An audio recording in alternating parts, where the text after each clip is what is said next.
Terpaksa harus membuat live ini karena teman-teman netizen harus dicerahkan mengenai kasus yang baru beredar mengenai Ibu Louis.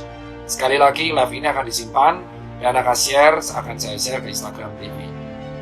Ya, memang benar Ibu Louis ini telah mengontak saya, ya kan, dan memang menyebarkan info-info yang menurut saya nggak masuk akal. Ibu Louis ini mengaku sebagai dokter. Setelah dikonfirmasi ke Ketua ID Pusat Dr. Daeng dan saya konfirmasi ke Ketua MKEK, yaitu Dr. Pukovisa, beliau mengatakan bahwa Dr. Louis tidak terdaftar di anggota ID. Semua dokter di Indonesia harus terikat dalam profesi itu.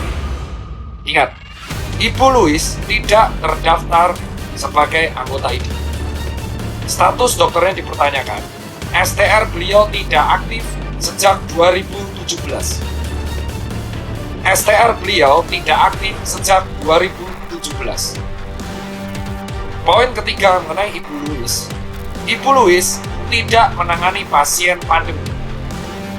Ibu Louis tidak menangani pasien pandemi, baik menjadi relawan ataupun praktek.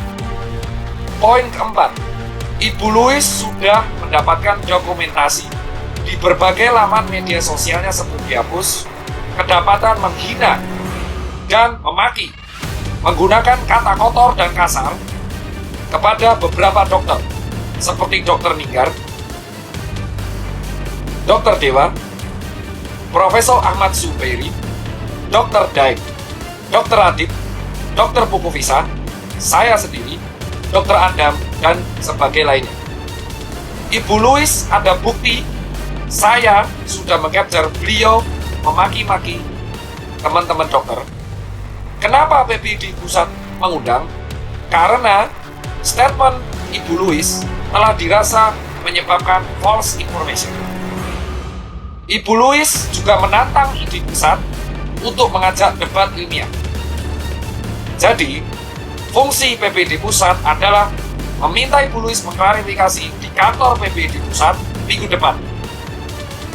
Ibu Louis ini dari dulu tidak dilaporkan dikarenakan kami mengira dia fake account, domisili tidak jelas, tempat tinggal tidak jelas.